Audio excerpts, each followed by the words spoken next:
ونصلي على رسوله الكريم أما بعد فأعوذ بالله من الشيطان الرجيم بسم الله الرحمن الرحيم إياك نعبد وإياك نستعين صدق الله العلي العظيم۔ شاہ ولی اللہ رحمۃ اللہ تعالی علیہ حجت اللہ البالغہ کے اندر لکھتے ہیں وَعْلَمْ أَنَّ لِلتَّوْحِيدِ أَرْبَعَ مَرَاتِبَ إِحْدَاهَا حَصْرُ وُجُوبِ الْوُجُودِ فِي كَوْنِهِ تَعَالَى، کہ توحید کے 4 درجے ہیں۔ اسے سمجھنے کے لیے آسانی سے 4 درجات میں انہوں نے اسے تقسیم کیا۔ فرمایا پہلا درجہ یہ ہے کہ یہ یقین رکھنا کہ اللہ تبارک و تعالی کی ذات ہی ہمیشہ سے ہے اور ہمیشہ رہے گی۔ اسے واجب الوجود بھی کہا جاتا ہے کہ جو ذات ہمیشہ سے ہے اور ہمیشہ رہے گی، کوئی ایسا نہیں ہے اللہ کے سوا کہ جو ہمیشہ سے ہو اور ہمیشہ رہے۔ صرف ایک اللہ تبارک و تعالی کی ذات ہے جو ہمیشہ سے ہے اور ہمیشہ رہے گی۔ اور شیطان جو ہے نا، جیسے وسوسے ڈالتا رہتا ہے مختلف سوالات اللہ تبارک و تعالیٰ کے بارے میں، تو عقل جو ہے اس کو پابند بنانا چاہیے۔ اگر اس طرح کے کوئی وسوسے آئیں کہ اللہ تبارک و تعالیٰ کو کب پیدا کیا گیا، کس نے پیدا کیا، یہ شیطان وسوسے ڈالتا ہے، تو اعوذ باللہ من الشیطان الرجیم پڑھا جائے اور اپنے آپ کو یہ سمجھایا جائے کہ یہ عقل جو ہے یہ محدود ہے۔ جیسے دیکھنے کی ایک حد ہے، اس حد سے آگے بندہ نہیں دیکھ سکتا۔ سامنے پردہ آ جائے تب بھی بندہ نہیں دیکھ سکتا۔ تو یہ جو حواس ہے، اسی طرح سننے کی بھی ایک رینج ہے، نہ اس سے اوپر بندہ سن سکتا ہے نہ اس سے نیچے سن سکتا ہے۔ ایک رینج ہے قوت سماعت کی، جو حواس اللہ تبارک و تعالیٰ نے دی ہیں ان کی ایک حد ہے۔ اللہ تبارک و تعالیٰ نے جو عقل عطا فرمائی ہے اس کی بھی حد ہے۔ اور ایمان بالغیب کس چیز کا نام ہے؟ ایمان بالغیب اسی چیز کا تو نام ہے کہ عقل میں بات نہیں آ رہی، عقل اس کو محسوس نہیں کر رہی، عقل میں یہ بات نہیں آ رہی ہے، لیکن پھر بھی وہ اس کو تسلیم کرتا ہے۔ باقی جو شواہد ہیں، جو اللہ تبارک و تعالیٰ نے دلائل رکھے ہیں پورے عالم میں، ان دلائل میں غور و فکر کر کے وہ اس پہ یقین رکھتا ہے کہ یہ سب کچھ بنانے والا ایک اکیلا اللہ ہی ہے۔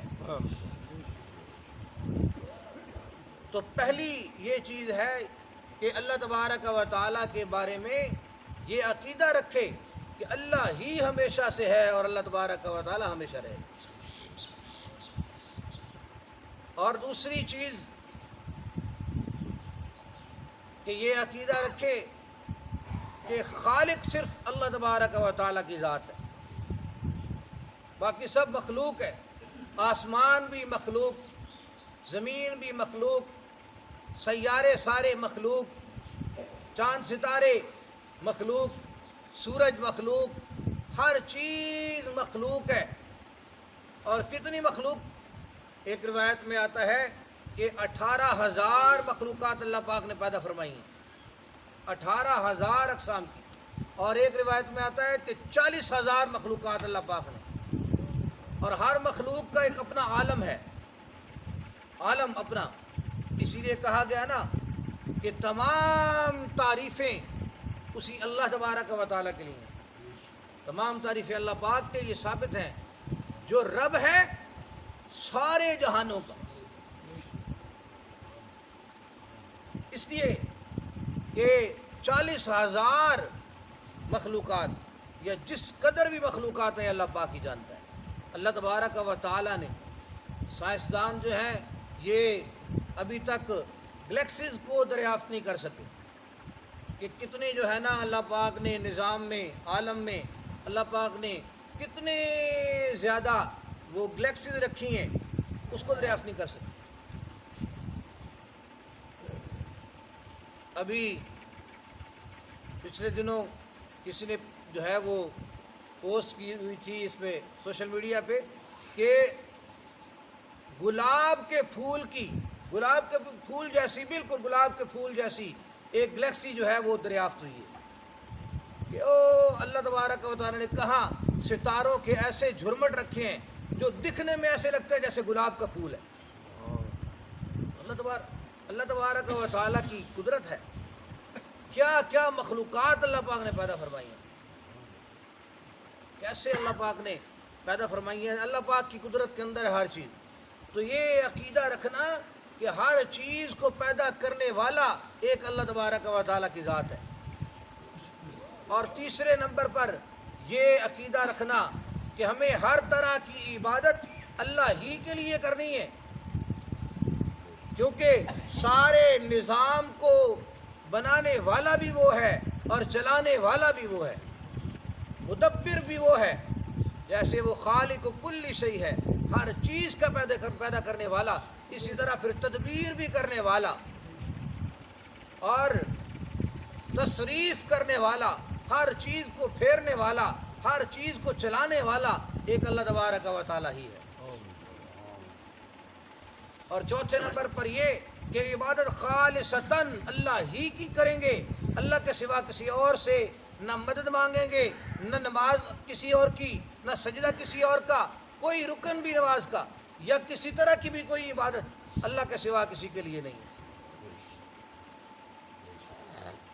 تو مشرکین مکہ کا اگر جائزہ لیا جائے کہ وہ کس چیز پہ عقیدہ رکھتے تھے اور کس چیز کا انکار کرتے تھے ان چاروں میں سے، تو ان چاروں میں سے وہ یہ کہتے تھے کہ ہم یہ مانتے ہیں کہ اللہ تبارک و تعالیٰ ہی ہمیشہ سے، اللہ ہمیشہ رہے گا، اور پھر ہر چیز کو پیدا کرنے والا بھی اکیلا اللہ پاک ہے۔ ان سے پوچھا جاتا، قرآن میں آتا ہے کہ ان سے پوچھیں اگر کہ آسمان و زمین کو کس نے پیدا کیا، تمہیں کس نے پیدا کیا، تو یہ کہیں گے کہ اللہ ہی نے پیدا کیا ہے۔ فَسَيَقُولُونَ اللَّهُ، یہ جواب دیں گے کہ اللہ ہی نے پیدا کیا۔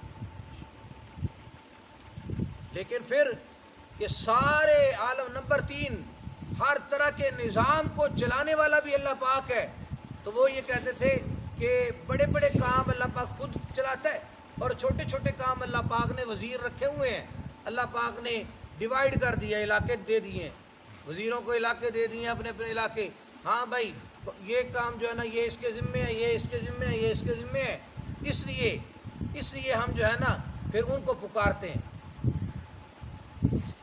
اور عبادت خالص اللہ کی تو وہ یہ نہیں کہتے تھے، وہ تو جب حج بھی کرتے تھے تو اس وقت بھی کہتے تھے لبیک اللہم لبیک لا شریک لک الا، آگے اللہ لے آتے تھے، اللہ لے آتے تھے، زبان تھی نا ان کی اپنی۔ اب جیسے ہمارے لوگ جو ہے نا جن کو عربی زبان نہیں آتی تو وہ جب لا الہ الا اللہ پڑھتے ہیں تو ایسے ہی طوطے کی طرح پڑھتے رہتے ہیں، لا الہ الا اللہ بھی پڑھتے رہتے ہیں اور لا الہ الا اللہ کے خلاف بھی جاتے ہیں۔ عمل لا الہ الا اللہ کے بالکل خلاف ہوتا ہے، عقیدہ بھی اس طرح نہیں ہوتا، لا الہ الا اللہ کے تقاضے کے مطابق عقیدہ نہیں ہوتا، لیکن لا الہ الا اللہ پڑھتے رہتے ہیں۔ اور وہ نہیں پڑھتے تھے، جب نبی علیہ السلام نے کلمہ پیش کیا لا الہ الا اللہ تو انہوں نے نہیں پڑھا۔ کیوں نہیں پڑھا؟ انہیں پتہ تھا کہ ہم نے جو لات، منات، عزا، حبل اور 360 بت جن ہستیوں کے منسوب کر کے رکھے ہوئے، بنا کے گڑھ کے بنا کے رکھے ہوئے ہیں، تو یہ سارا لا، پہلے لا آ جاتا ہے، لا سارے کی نفی، سب کی نفی ہو جاتی، لا ختم، لا الہ یہ جتنے بھی تم نے فرشتوں میں سے معبود بنا کے رکھے ہوئے ہیں، وہ فرشتوں کو بھی عبادت کرتے تھے نا. وہ کہتے تھے، مشرکین کہتے تھے کہ فرشتے جو ہیں یہ اللہ تبارک و تعالیٰ کی بیٹیاں ہیں،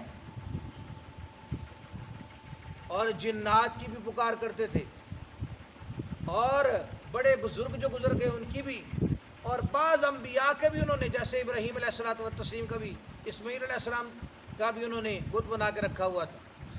جب مکہ فتح ہوا ہے، نبی علیہ الصلوۃ والتسلیم جب تشریف لائے تو خانہ کعبہ کے اندر حضرت ابراہیم علیہ السلام کا بھی بت بنا کے رکھا ہوا تھا، اسماعیل علیہ السلام کا بھی بت بنا کے رکھا ہوا تھا. تو وہ کلمہ اس لیے نہیں پڑھتے تھے کہ ان کو پتہ تھا کہ لا، پہلے لا ہے، لا الہ، کوئی الہ نہیں، الا اللہ، اللہ ہی ہے، اللہ کے سوا کوئی الہ نہیں، اللہ کے سوا کوئی معبود نہیں، اللہ کے سوا کوئی عبادت کے لائق نہیں. اللہ تبارک و تعالیٰ کے سوا کوئی پکار کے لائق نہیں. ما فوق الاسباب، ایک ہوتا ہے ما فوق الاسباب، ایک ہوتا ہے ما تحت الاسباب. ما فوق الاسباب کا مطلب یہ ہوتا ہے کہ جہاں اسباب کام نہیں کرتے، اسباب سے اوپر اوپر، اور ایک ہوتا ہے ما تحت الاسباب. جیسے سورۃ الکہف میں حضرت ذوالقرنین کا واقعہ جو آتا ہے، تو انہوں نے جو کہا کہ اعینونی، میری مدد کرو، لوگوں سے کہا، لوگوں نے کہا نا کہ اس طرف سے ہمیں یاجوج ماجوج جو ہیں وہ تنگ کرتے ہیں. تو انہوں نے کہا ٹھیک ہے پھر میں بنا دیتا ہوں، اور تم مال میرے پاس بہت ہے اللہ کا دیا ہوا، تم جو ہے نا وہ مزدور فراہم کرو، افراد کی طاقت دو، فاعینونی بقوہ، تو مدد کرو میری.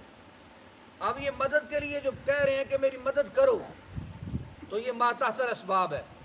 ما تحت الاسباب کسی بندہ کہتا ہے یار یہ فلاں سودا لا دو، فلاں چیز لا دو، یہ چیز اٹھا دو، تو یہ جو بندہ ایک دوسرے کو پکارتا ہے مدد کے لیے، کہتا ہے کہ میری مدد کرو، یہ ما تحت الاسباب ہے، یہ کفر نہیں ہے، یہ کفر نہیں ہے، یہ شرک نہیں ہے، یہ ما تحت الاسباب ہے، اسباب کے اندر اندر ہے. اور جو چیز اسباب سے اوپر ہو جاتی ہے وہاں پہ صرف اللہ پاک کو پکارا جاتا ہے، صرف اللہ تبارک و تعالیٰ کو پکارا جاتا ہے. بارش مانگنی ہے تو کس سے مانگنی ہے؟ صرف اللہ تبارک و تعالیٰ سے مانگنی ہے. اولاد مانگنی ہے تو کس سے مانگنی ہے؟ صرف اللہ تبارک و تعالیٰ سے. ما فوق الاسباب جتنی چیزیں ہیں، مدد مانگنی ہے اللہ پاک سے، صرف اللہ پاک سے مانگنی، ما فوق الاسباب. تو اس لیے وہ لا الہ الا اللہ نہیں پڑھتے تھے. جب وہ کہتے تھے حج بھی کر رہے ہیں، تلبیہ پڑھ رہے ہیں، تو کہتے تھے کہ اے اللہ ہم حاضر ہیں، اے اللہ تیرا کوئی شریک نہیں، الا شریکن ہوا تملکہ، اے اللہ تیرا وہ شریک ہے جسے تو نے خود شریک بنا لی ہے، معاذ اللہ سبحانہ. تو وہ خود یہ کہتے تھے کہ اللہ تو نے خود شریک بنائے ہیں. اللہ نے تو شریک نہیں بنائے، اللہ پاک نے تو شریک نہیں بنائے، اس لیے وہ خود کہتے تھے. تو مشرکین مکہ وہ پہلے درجے کو بھی مانتے تھے اور دوسرے درجے کو بھی مانتے تھے، اور تیسرے درجے کو آدھے کو مانتے تھے، آدھے کو نہیں مانتے. اور اسی طرح چوتھا درجہ عبادت بھی اللہ پاک کی خالصتاً نہیں کرتے تھے. اور یہ جو بت انہوں نے بنا کے رکھے ہوئے تھے، بعض لوگوں کا یہ خیال ہے کہ وہ پتھر کی پوجا کرتے تھے. یا ہمارے انڈیا میں، پاکستان میں جو ہندو ہیں، انڈیا میں تو اکثریت ان کی، پاکستان میں بھی ہندو ہیں، یہ جو بتوں کی پوجا کرتے ہیں، مورتیاں بنا کے رکھی ہوئی ہیں، اس کی حقیقت کیا ہے؟ اس کی حقیقت کیا ہے؟ یا انہوں نے جو مختلف مورتیاں بنا کے رکھی ہوئی ہیں جس کے کئی منہ ہیں، کئی ہاتھ بنائے ہوئے مورتیوں کی، اس کی حقیقت کیا ہے؟ اس کی حقیقت یہ ہے کہ ان کو جیسے جیسے کوئی جنات وغیرہ نظر آئے نا، جنات وغیرہ ان کو نظر آئے کہ اس نے کئی منہ بنائے ہوئے ہیں، کئی ہاتھ بنائے ہوئے ہیں، تو انہوں نے سمجھا کہ یہ جو ہے نا فلاں معبود ہے ہمارا۔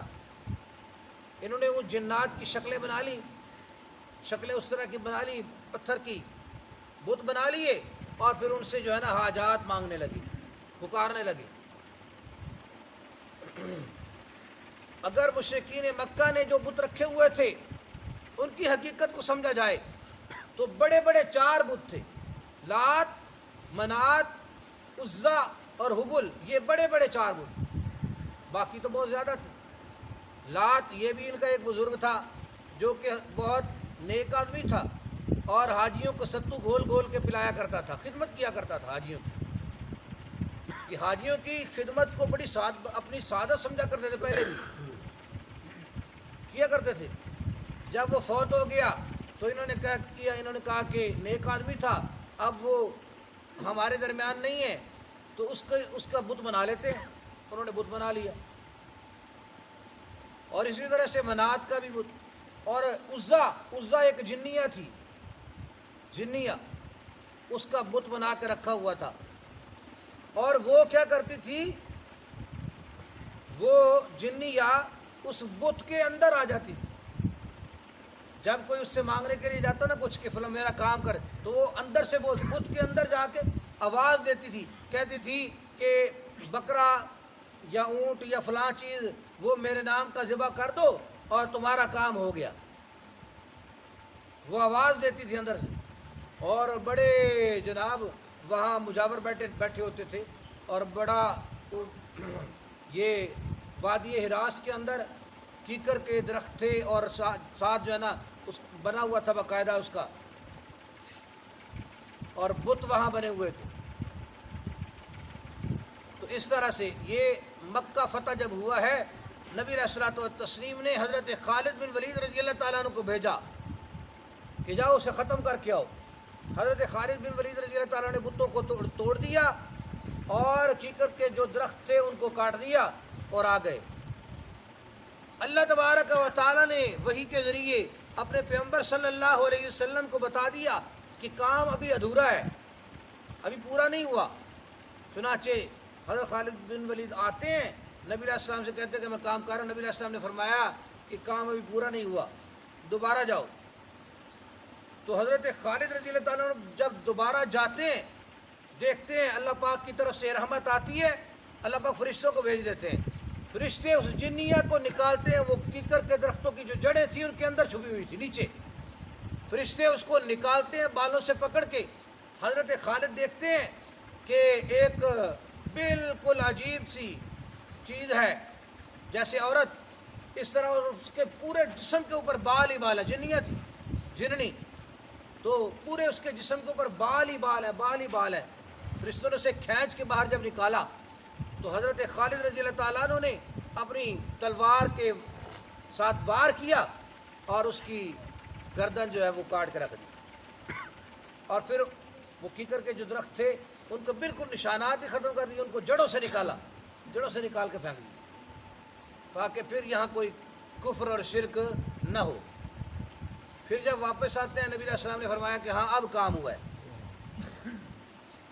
اور یہ جو حبل یہ منسوب کرتے تھے حضرت آدم علیہ الصلوۃ والتسلیم کے جو بیٹے تھے حابیل اور قابیل۔ تو قابیل چونکہ قاتل تھا اور حابیل معصوم شہید ہو گیا، اب یہ حابیل کے ساتھ منسوب کرتے تھے حبل بت، تو حبل بنایا ہوا تھا، بت بنایا ہوا تھا۔ اس طرح سے جتنے بھی یہ مشرکین ہیں وہ اسی طرح سے کرتے ہیں۔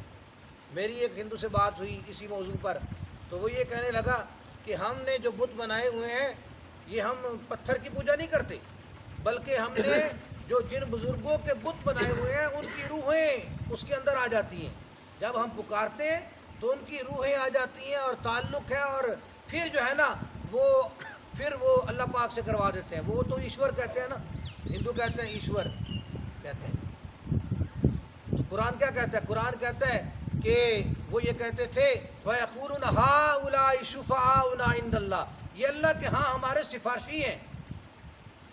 اور وہ یہ کہتے تھے، اللہ کا قرآن کہتا ہے کہ وہ یہ کہتے تھے ما نعبدہم الا لیقربونا الی اللہ زلفا، کہ ہم ان کی جو عبادت کرتے ہیں وہ صرف اس لیے کرتے ہیں کہ یہ اللہ تبارک و تعالیٰ کے ہمیں قریب کر دیں، اللہ پاک کے ہمیں قریب کر دیں، اس لیے ان کی ہم عبادت کرتے ہیں.